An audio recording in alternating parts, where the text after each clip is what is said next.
Morning, everyone. It's Steve Anderson here from the Age Diversity Forum, our weekly live stream event. Hopefully, some of you are getting used to this now, either joining us live or watching it post-production on our YouTube channel, which is where this is being broadcast and where we host and maintain an ever-extending library of content about age diversity. So, absolutely urge you to have a look at our channel. I think there's links available various places to find that. But as I say, we've got a number of media content on there, not just a live stream, but others with other information and other signposting to some important stuff that highlights the values of age diversity in the workplace. As usual, I'm here with my colleague Sadie. Hi, Sadie. We've had one or two technicalities this morning, but I'm glad to say that it looks like we're all live and kicking today. So, so once again, thank you for joining us on our weekly topical discussion, and that's what we are doing. We're seeking to amplify the message of age diversity in the workplace. We're doing it because age diversity as part of the inclusion agenda does go under the radar, and we hear this continually, unfortunately, although I think we're making some ground up with working with our fantastic partner organizations who are helping us raise the profile of age diversity, and it's certainly important as one of the protected characteristics, as it is as wrong, as unjust, and as illegal to be biased and discriminate for age. But as I say, we're here to raise the profile, and this is all part of our Making a Noise campaign, hashtag Making a Noise, I should add. And we would urge everyone to use that at whatever digital presence that you have to include that, because it just helps consolidate the awareness and the profile for age diversity. We've got a number of media opportunities that I'll touch on along the way during this half an hour that we'll spend with you today. And it's a valuable half hour of your time, so thank you again for joining and watching and listening to us. If you are live with us, there is a chat function.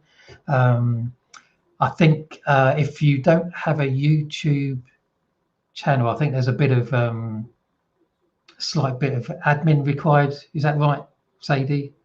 Yeah, you need a YouTube account to be able to ask any questions. But if you don't want to make a YouTube account, you can follow on Twitter and then @DiversityAge with your questions, and I'm sure we'll answer. Absolutely. And we've got our emails live as well. So if you want to send a message to info@, and there we go. Thank you. So you can do that live as well, and we'll capture that in the moment and answer that.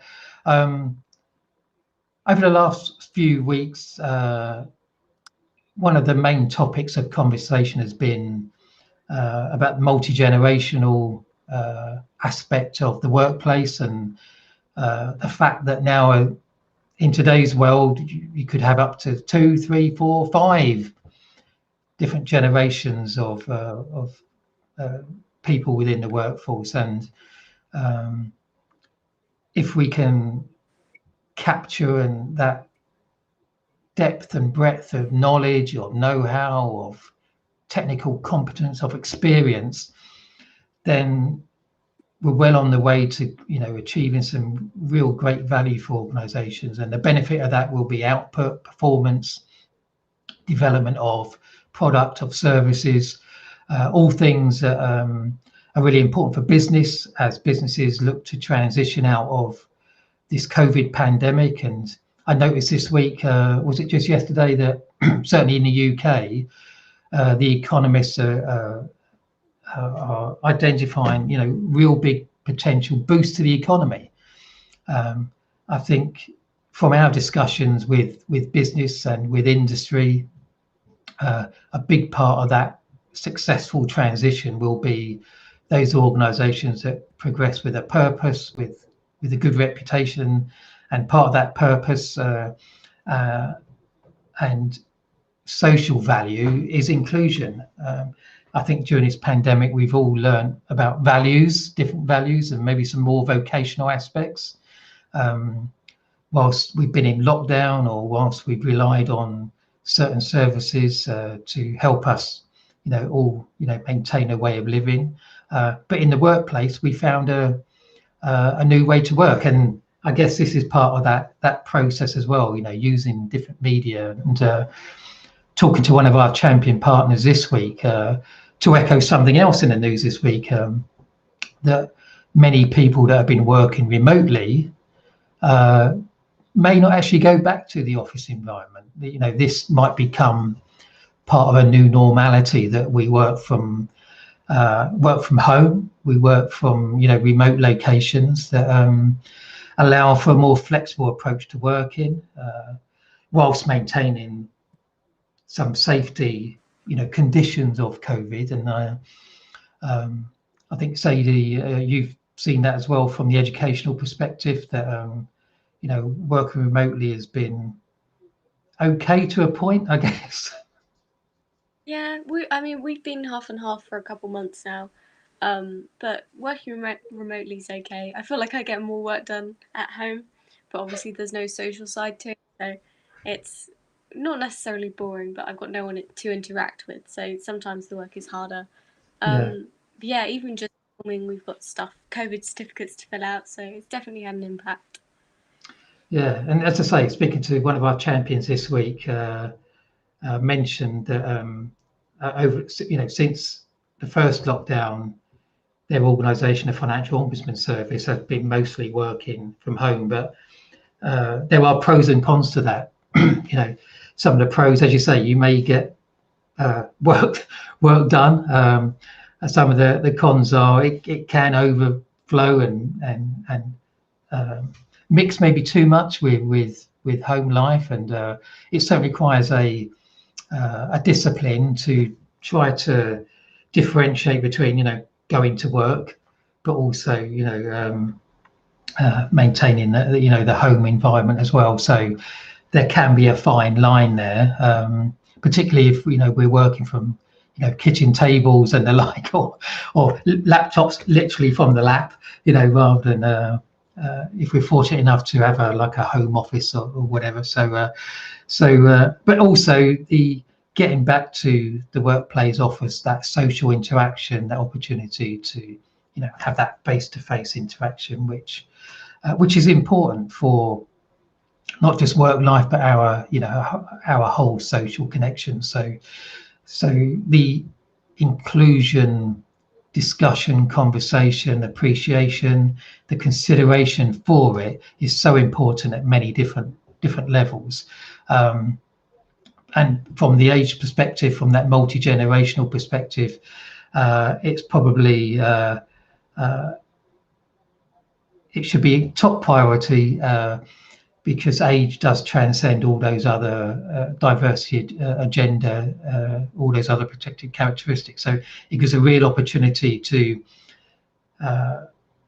use some management speak, get some economies of scale, consolidation of effort and efficiency by applying some focus to this part of the inclusion agenda, allows an overview of all the others. So it's really important. And other discussions we've had with with other partners, where June the 11th, Champion Age Diversity Day, has crept up on them in terms of where we've got organisations that are working with that have been really thinking about what they're going to be doing on the day for some time. Others are thinking, oh yes, it's coming up, what can we do? And we addressed this specifically, Sadie, a couple of weeks ago with our top 10. Our top 10 and top 10. Our top 10 what you can do activities on the day, but by no means an exhaustive list, but and that episode of the live stream is on our YouTube channel, so you can go back and watch those top 10. Really pleased to say that we've been able to update some of those resources this week as well on our dedicated web page on the Age Diversity Forum website. We have a dedicated page to Champion Age Diversity Day that you'll be able to find under one of the tabs at the top. And we've got some additional media collateral and content in the form of some new designs that our internal design studio, Emma, created for us. And I think we can show a couple of these because there we go. Thanks, Sadie. This is a new poster for the day, and one of the I think really striking parts of our refreshed design for the day is the pink background logo with Champion Age Diversity. I should say as well that this design and the design elements of it follows other parts of our media, including our Champion Age Diversity brochure. And again, contact us to get a copy of that. Within that brochure, it gives a bit more information about our objectives and some of the business data that confirms why it's important, and also gives an outline of the our engagement program, where we invite partners, organizations to invest in the opportunity to become champions for age diversity, to introduce it, beyond policy and but as good practice and culture within an organization, to get the best out of the working environment, but also showcasing and highlighting those values externally as well to supply chain and third parties. And actually, that I just wanted to touch on that as well in terms of how organizations can benefit from June 11th with how they're presenting themselves during their more generally. Again, it came to light this week that some of the people that we're working with, they're changing for example, their websites and or reconfiguring content and the design of the website. And whilst that's been done, sometimes stuff drops off, and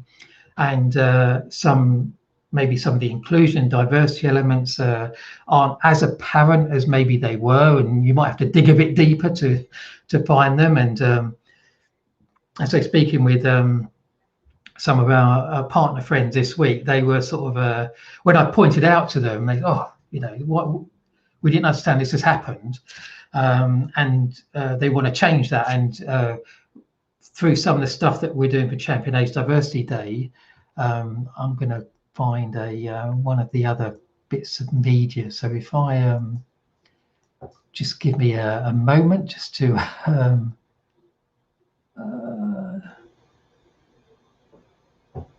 there you go, hold on a sec. Right, so I'm gonna okay, so hopefully Sadie, if you can well, great. So this is another resource that is downloadable from our Champion Age Diversity page, but it's a digital banner, and something that I think we see every day when we're browsing or things popping up in front of us. But this can be used in many ways as a banner on a web page, for example. It can also be, you can resize it to put in your email, so as an email signature. Use it as part of a newsletter. Use it as part of another bit of media that you're using internally to give information, to disseminate information. But a very a simple piece of media actually that can be so effective and in a number of different ways. I don't know if I missed anything there, Sadie, if you can think of other ways of using this, but again, you can see that it follows the design of the for Champion Age Diversity Day. So we get that imprint that hopefully people become familiar with, and again, using that that pink background logo as you know, to really stand out. So so these types of resources we know, because we've had that feedback already, that can be really helpful in just showcasing and highlighting a day, but also really presenting an organization's values, you know, maintaining inclusion as that purpose, as that strong value, and as a key but a core value. And actually part of our initial working with an organization includes a like a questionnaire, an initial audit. Unimaginatively, we call it stage one. So stage one of the process, but part of that stage one is about identifying core values, and if age diversity, you know, is within that gambit, is within that realm, within that protected characteristic outlook. And quite often, as I mentioned earlier, unfortunately, age does go under the radar, and it gets overlooked beyond being a three-letter word in a policy sentence. So but this really helps drive the inclusion message internally, but as I mentioned earlier, externally as well. Organizations want to work with other organizations that have good values, have good purpose, have a good social outlook, and there's probably nothing more in discussion, in conversation at the moment, than inclusion and diversity. And so this is a real positive way to highlight that. So there's a poster we showed earlier that can be, again, it can be used in digital media, but it, you know, it's designed, and I think on the website you will see a specific download for print. You know, it's got all the right bleed areas. I don't know what the technical thing for that is, but it's a proper print version. But I think most organisations, I think you know this, Sadie, from what you've seen, have sort of, printers nowadays are pretty good. Different sizes and good, you know, reproduction of resolution as well. And by the way, the downloads that we have are the top formatted resolutions for use in all scenarios. So, but if you do find that you can't download it, or you know, direct from the website, or it's not exactly what you're looking for, again, just email us and we'll make those available to you. What I also wanted to show, there's one more, he says, come on, is to show a, bear with.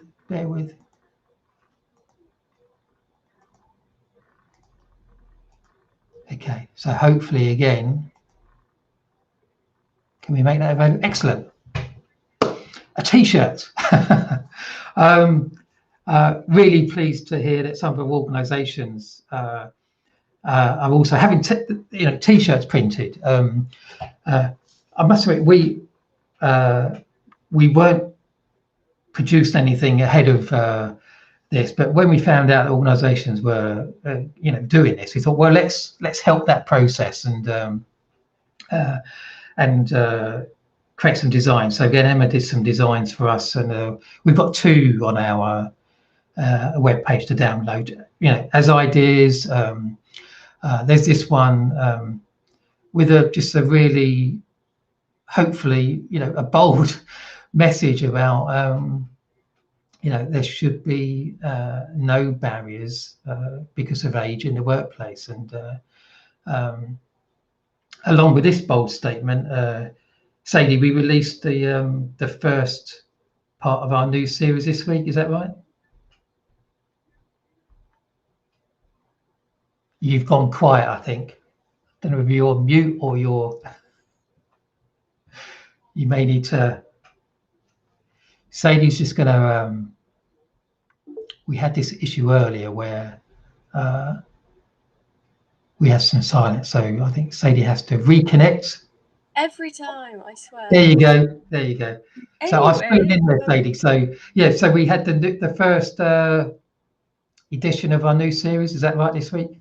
yes, the What Can We Do to Stop Ageism series, the first episode is now on YouTube. I can stick do I have a YouTube caption? I probably don't. If you just search the Age Diversity Forum, it'll be the first one that pops up. So yeah, Fantastic. And but this is a new series, Sadie, just with I think the boldest message we could muster. Yeah, it's a 3-minute video at most, and I mean you can't really not watch it. If you don't watch it, you don't want to stop ageism. That's what I was kind of going for. Yeah. So as you say, this sits alongside other content that we're producing. We have we have a weekly snapshot video as well each Wednesday, Sadie, yeah, and that's I think that's a bit more general in terms of some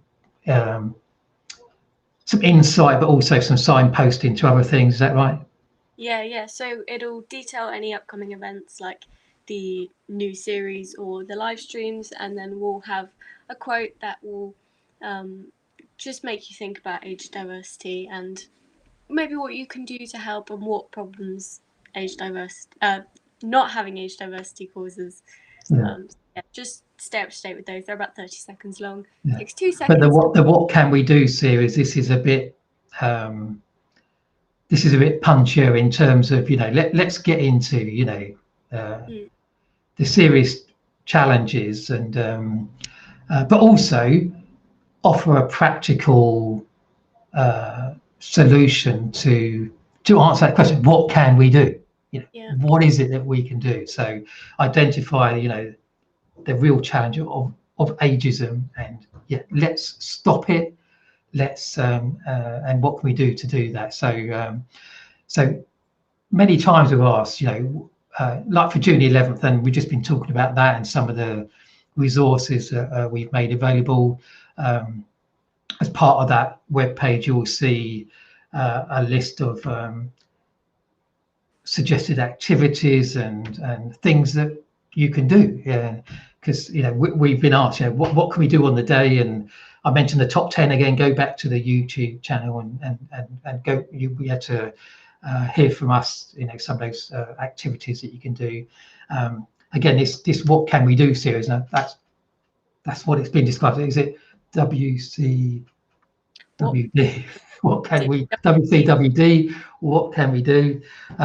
Is all about let's really address this and let's hit home with the challenge, but the practical, a bit of practical approach to what can be done. So and that all sits a lot. Just at this point as well, just another bit of signposting. I think that's that's also part of the weekly snapshot series, is towards our monthly journal. So and our next monthly journal is next Wednesday.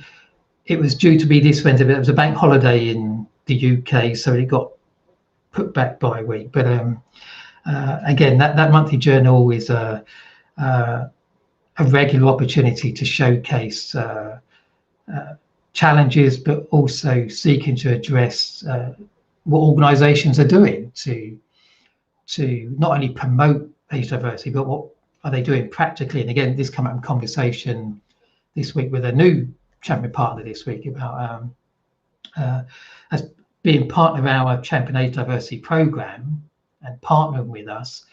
It allows a transfer of experience of what other organisations are doing that have had a positive impact to their age diversity outlook, that then those good practices and culture can be adopted by others. So that's part of the forum, learning from one another, learning from what organisations are doing, and that's where we start to see a real change and a real, making a difference to, of why we're here and what we're trying to achieve. So that's, as well as getting direct support and help from the Age Diversity Forum in the whole age diversity journey. It's about learning from others and discussing with others, and we'll have events throughout the year as well where we have collaborative discussion and round table types of events, and we've hopefully got a roundtable event on our live panel, our live stream event on June 11th.